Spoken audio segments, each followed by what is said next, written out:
Hello et bienvenue sur À Croquer, le podcast dédié à l'alimentation de vos enfants. Je suis Anna, la fondatrice de Des mains à la fourchette. Et depuis plus de 4 ans, j'accompagne les parents et les professionnels de santé à se former à l'alimentation des enfants. Ici, on aborde tout ce qui touche à l'alimentation des tout-petits dans des formats variés. Des épisodes SOS, courts et efficaces pour répondre à toutes vos problématiques du quotidien, des interviews d'experts qui partagent leurs meilleurs conseils, ainsi que des récits de parents aux histoires atypiques. Alors, si vous cherchez des conseils pratiques, des astuces ou encore des témoignages inspirants, vous êtes au bon endroit. Alors bonne écoute!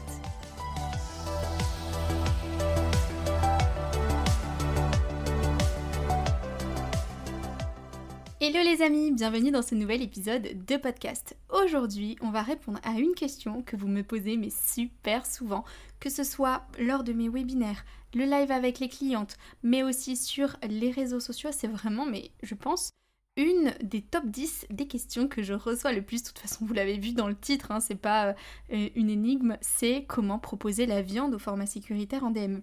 Il faut savoir que cet épisode de podcast, en fait, ça devait être le premier épisode de podcast qui devait sortir à la place de SOS fromage, parce que je voulais un épisode de podcast vraiment court, impactant et utile. Et en fait, le souci, c'est que j'étais tellement stressée pour la création du podcast que cet épisode, j'ai dû l'enregistrer, allez, sans vous mentir, entre 50 et 60 fois. J'en avais mal à la tête, mal à la gorge, j'ai failli laisser tomber le podcast d'ailleurs. J'avais trop peur de cafouiller, je voulais vraiment que ce soit parfait. Et franchement, j'ai fini par le supprimer, il n'a jamais vu le jour. Ma podcast manager Alexandra n'en a jamais entendu parler. Vraiment, c'était un épisode de podcast, je ne sais pas pourquoi, avec le stress, ça ne voulait pas sortir alors que je connais mon sujet. Donc là, écoutez, c'est pas grave si je bafouille, je suis beaucoup plus à l'aise avec mon micro. Ça y est, lui et moi, on a fait connaissance. Et d'ailleurs, merci beaucoup parce que c'est aussi grâce à toutes vos notes sur le podcast et aussi tous vos retours que j'ai. Et vos petits messages, en fait, ça me fait tellement plaisir et ça me permet de voir que, en fait, c'est pas grave si je bafouille, c'est comme si je parlais à une copine, tout va bien, en fait, je donne juste des conseils pour vos bébés, il n'y a pas à se mettre une pression monstre. Donc voilà, aujourd'hui, en fait, on va faire cet épisode de podcast qui me tenait à cœur et qui, selon moi, est très utile sur comment donner la viande à son bébé pour éviter les étouffements, mais aussi pour éviter les intoxications. Peut-être que vous en avez déjà un peu entendu parler avec l'épisode de Laura qui était l'épisode 4 il me semble sur le SHU de son fils. Allez, on commence tout de suite avec comment donner la viande à son bébé pour éviter les étouffements et les intoxications. Alors je sais pas vous, mais moi, il y a une chose qui me rend folle, c'est quand je vois sur les réseaux sociaux, mais même que ce soit sur Facebook, Instagram, TikTok ou même dans les livres DME que j'achète, quand je vois des bébés qui mangent des pilons de poulet, des boulettes de viande, des nuggets, des bouts, vous savez là, de rump steak entier, vraiment, ça me rend folle. Ça me rend folle parce que déjà, c'est à très haut risque d'étouffement, mais en plus, quand on publie quelque chose comme ça, en plus, voilà, c'est pour dire, voilà, je fais une vidéo mignonne de mon bébé, je le publie. Non, ça donne pour idée de le faire. Parce que souvent, en fait, c'est des comptes DME ou des comptes de parents qui partagent leur idée de recette, ou des comptes de formateurs, et en fait, ça met une idée dans la tête des parents que ça, c'est ok de le donner, que c'est sécuritaire, que tout va bien, et qu'on peut clairement donner ça aux enfants. Et je pense que si vous me suivez sur Instagram, vous devez le savoir, j'ai horreur de ça. D'ailleurs, je mets souvent en story ces vidéos-là, qui souvent sont des vidéos américaines, heureusement, pas vraiment françaises, où je dis, mais surtout, mais ne faites pas ça, ne suivez pas les conseils dédiés à la viande sur ces comptes, parce que c'est vraiment dangereux. Il faut aussi savoir que, franchement, je pense que j'ai entre 15 et 20 livres sur la DME, j'ai pas que des français, j'en ai d'autres, mais du coup, c'est vraiment quelque chose aussi qui revient souvent, des recettes de boulettes de viande. Pourquoi faire ? Sérieux, j'ai une question à vous poser. Bon, je sais que là, j'aurai pas de réponse, je parle toute seule à mon micro. Est-ce que vous pensez réellement que vos enfants de 6 mois, quand ils débutent la DME, ils peuvent manger une boulette de viande ? Franchement, je pense qu'avant, je me serais pas posé la question parce que j'aurais juste suivi les conseils que j'aurais trouvés dans un livre, sur les réseaux sociaux, d'une recette. En fait, je me serais dit, si la formatrice, si la personne qui a écrit ce livre, l'autrice, l'auteur, me dit que je peux donner à mon bébé, c'est ok, je peux donner. Et ça, je vous renvoie à l'épisode numéro 6 sur l'étouffement de ma fille, où moi, je suivais bêtement les recettes. Franchement, j'avais une confiance aveugle aux gens qui étaient plus expérimentés que moi sur ce sujet-là. Et en fait, je m'étais pas posé la question. J'avais pas testé sur moi-même si c'était possible de manger le type de morceau que j'ai servi à ma fille En fait, voilà, je n'avais pas testé. Donc là, si vous deviez tester, si vous mettez à la place d'un bébé de 6 mois qui a une petite mastication d'un bébé de 6 mois qui écrase entre sa langue et son palais, est-ce que c'est possible? Essayez, si vous avez prévu de faire des boulettes de viande pour vous, pour les grands, par exemple, pour vos ados, pour vos plus grands enfants, ou pour vous dans les jours à venir, essayez de prendre une boulette de viande et de l'écraser entre votre langue et votre palais sans forcer. Et dites-moi, je suis curieuse de savoir si vous avez fait le petit test. Et envoyez-moi un petit message pour me dire si oui ou non vous avez réussi et qu'est-ce que vous en avez pensé. Est-ce que c'était désagréable en bouche? Est-ce que vous avez failli vous étouffer? Est-ce que c'est mal parti? Est-ce que c'était vraiment trop compliqué? Voilà, dites-moi, je serais curieuse. Donc déjà, je sais que ça cause quand même beaucoup de flou, ce truc, parce que en fait, il y a des formatrices DME comme moi qui disent « Ah non, surtout pas de boulettes de viande, de pilons de poulet, de nuggets ou de morceaux de rumsteak, c'est hyper dangereux. » Et puis il y a d'autres comptes ou d'autres recettes qui plébiscitent ce genre de choses. Et du coup, je sais que entre ça, vous êtes un petit peu perdu et vous demandez mais attends, mais moi je fais quoi avec mon enfant? Et déjà, je voulais vous féliciter parce que vous faites quelque chose que moi je n'ai pas fait en 2021. Je me suis pas posé la question. Déjà, vous vous posez la question. Donc déjà, ça veut dire que vous faites super attention et que vous êtes hyper vigilant à ça. Donc vraiment, déjà, félicitations.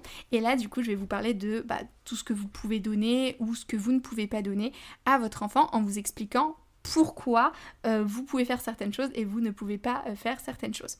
Donc, la première chose, c'est que quand votre bébé il va commencer la DME, normalement, vers ses 6-7 mois, il va être en phase 1. Donc, c'est la phase de découverte. Le bébé, il est un petit peu comme un crocodile. Il va mâcher de haut en bas et il va écraser entre ses petites gencives, entre sa langue et son palais. Vraiment, c'est quelque chose de basique, c'est comme si nous on mettait un aliment dans la bouche et on essayait de mâcher juste avec nos dents de devant ou en écrasant avec notre langue et notre palais. Et souvent à cet âge-là, les bébés n'ont même pas encore de dents. Donc déjà, ça part mal. Il y a certains morceaux qu'on ne peut pas mâcher. Par exemple, nous, les adultes, pour manger de la viande, pour mastiquer, on mastique avec nos molaires et nos prémolaires, donc nos gencives latérales sur le côté.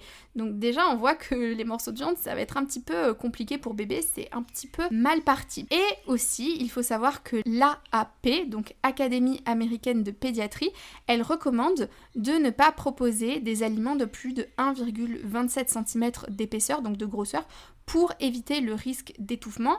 Donc par exemple les boulettes de viande, souvent elles sont plus grosses que ça. Donc vraiment il va falloir faire attention à différents paramètres et que ce soit pour la mastication de bébé ou le risque d'étouffement. Déjà les boulettes c'est rond. Les pilons de poulet, il y a un os à l'intérieur et quand on sait que sur les recommandations et sur les avis médicaux mais aussi sur les magazines par exemple, le magazine Naître et Grandir que vous connaissez peut-être, a rapporté que plus de 12% des cas d'hospitalisation dus à un étouffement chez les enfants, c'était à cause des os.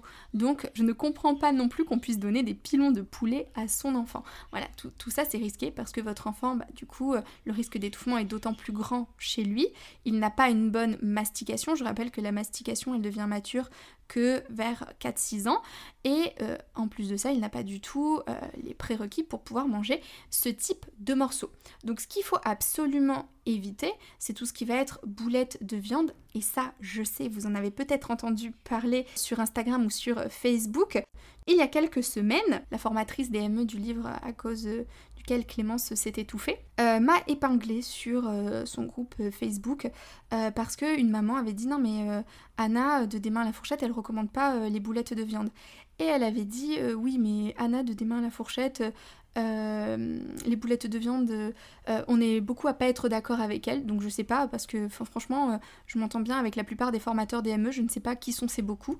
Et en plus elle disait les boulettes de viande sont tout à fait sécuritaires, il faut les cuire doucement à la vapeur et puis les cuire dans du jus, etc. Alors non, déjà l'AAP ne conseille pas de faire ça au vu de l'épaisseur de plus de 1,27 cm et puis tout simplement comme je vous l'ai dit avec la mastication c'est pas tout à fait possible. Et en plus de ça, une recette qu'on va faire nous, une personne différente ne la fera pas pareil. C'est pas parce que chez vous la boulette de viande elle est bien mixée, bien cuite, bien fondante, une personne peut-être qu'elle va la mixer différemment, que son mixeur ne sera pas aussi puissant, peut-être qu'elle l'aura trop compactée en faisant la boulette, peut-être que sa cuisson vapeur sera trop cuite. Parfois de 1 minute à 2, on se retrouve avec des boulettes trop cuites et trop dures. Dans le jus, c'est pas suffisamment juteux, n'importe quoi en fait. Donc ça, j'avoue que ça m'avait énervée, j'en avais parlé sur les réseaux sociaux, vous commencez à me connaître, j'ai quand même un petit caractère qui fait que il y a des choses parfois qui s'échappent, mais quand il s'agit de parler de l'alimentation des enfants, en fait, ça me plaît pas. Parce que nous, garants de la sécurité de vos enfants, vous nous faites confiance quand on est formateur DME et on peut pas mettre vos enfants en danger parce qu'on pense que. Non, il y a des recommandations qui sont faites sur ça, et même si on pense que, moi aussi parfois il y a des choses que je pense et pourtant je vous les conseille pas parce que c'est pas recommandé. Donc, aparté faite sur ces boulettes de viande et ce petit drama, même si c'en est pas un, les boulettes de viande, on va les éviter en DME. On va aussi éviter tout ce qui est nuggets en début de DME, tout ce qui est aussi mini steak, les bouts de steak hachés, etc. On va éviter tout ce qui est morceaux secs, compacts comme le poulet. On va éviter aussi les lanières de rhum steak, les viandes qui sont grillées. On va éviter bien sûr, et vous le savez parce que ça je pense que tout le monde le radote sur les réseaux sociaux, les saucisses entières, les saucisses et knackis, les knacks entières, il faut bien les couper dans le sens de la longueur. Donc tous ces morceaux-là, ils sont très à risque d'étouffement pour vos enfants. Du coup, comment les servir en toute sécurité à vos enfants? Donc pour les enfants en phase 1 qui commencent tout juste la DME, qui commencent tout juste les morceaux. Vos enfants, ils n'ont jamais mangé de morceaux de leur vie.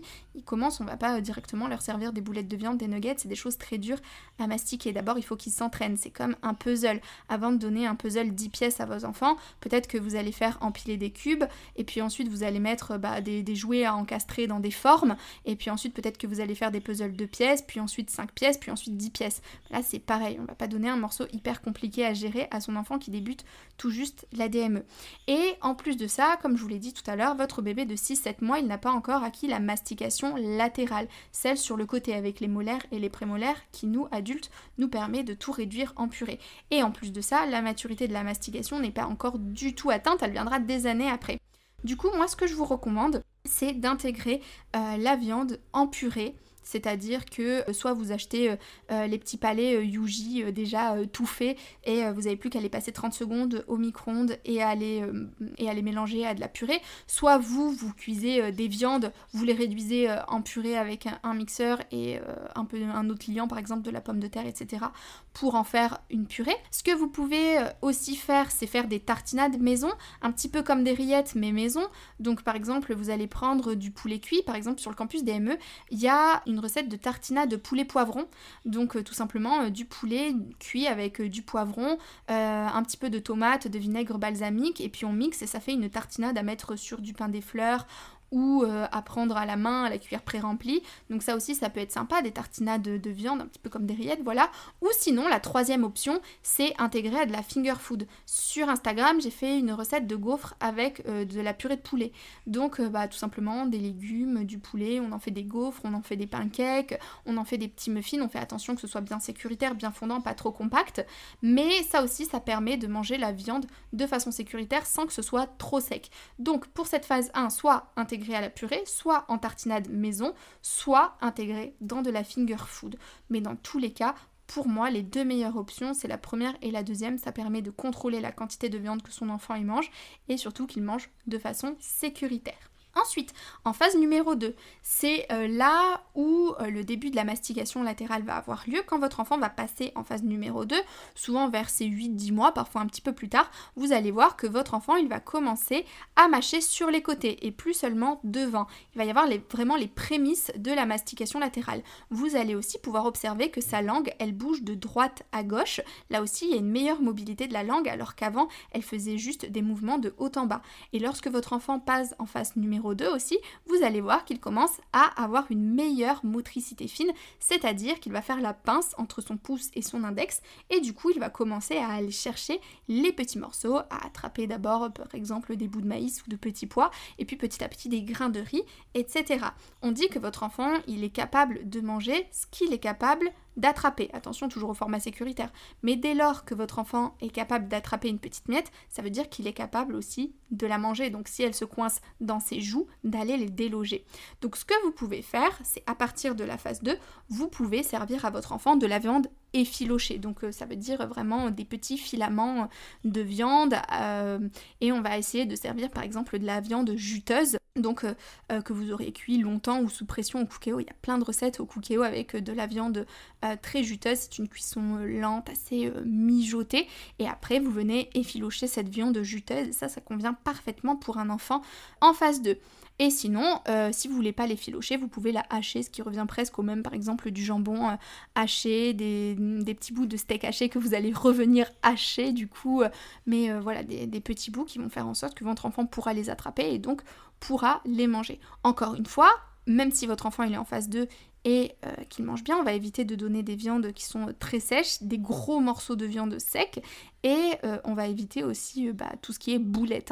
Vraiment, je pense que vous l'avez compris avec l'introduction de ce podcast, je suis vraiment pas friande de boulettes, donc si je peux faire de la prévention sur les boulettes, c'est déjà pas mal. D'ailleurs, j'ai écrit un article pour Magique Maman sur les boulettes de viande, donc je suis très contente de ça, ça permet de faire un petit peu de prévention autour de ce truc vraiment pas sécuritaire. Ensuite, petit à petit, votre enfant, il va grandir et vous allez pouvoir passer à de nouveaux morceaux.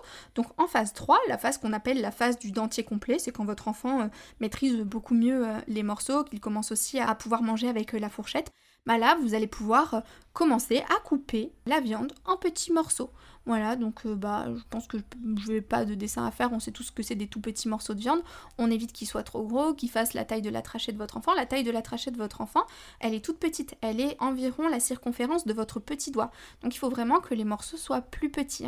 Donc on va vraiment éviter les gros morceaux de viande. Donc on continue de la viande en sauce, de la viande mijotée, de la viande quand même pas mal fondante et sinon des petits morceaux de viande que votre enfant pourra manger de manière sécuritaire. Là aussi ce serait pas mal. Là aussi en phase numéro 3 vous allez pouvoir commencer les nuggets. Alors attention à la panure, il y a certains enfants qui vont très bien se débrouiller avec, d'autres enfants un peu moins. Si vous voyez que la panure elle dérange, vous pouvez totalement enlever la panure des nuggets à votre enfant. Donc je récapitule pour les formats que vous pouvez donner à votre enfant et qui seront sécuritaires. En phase 1, vous avez le format intégré à de la purée, en tartinade maison ou intégré dans de la finger food. 3 options. En phase numéro 2, vous avez 2 options supplémentaires. Vous pouvez toujours faire ceux de la phase numéro 1, mais c'est important aussi de varier les types de textures pour le développement du panel alimentaire et aussi pour le développement de la mastication. Les textures, on l'a déjà vu dans plusieurs épisodes de ce podcast, sont très importantes. Donc, en phase 2, vous allez aussi pouvoir intégrer la viande effilochée ou la viande hachée, que vous allez hacher, pas le steak haché, la viande que vous allez hacher.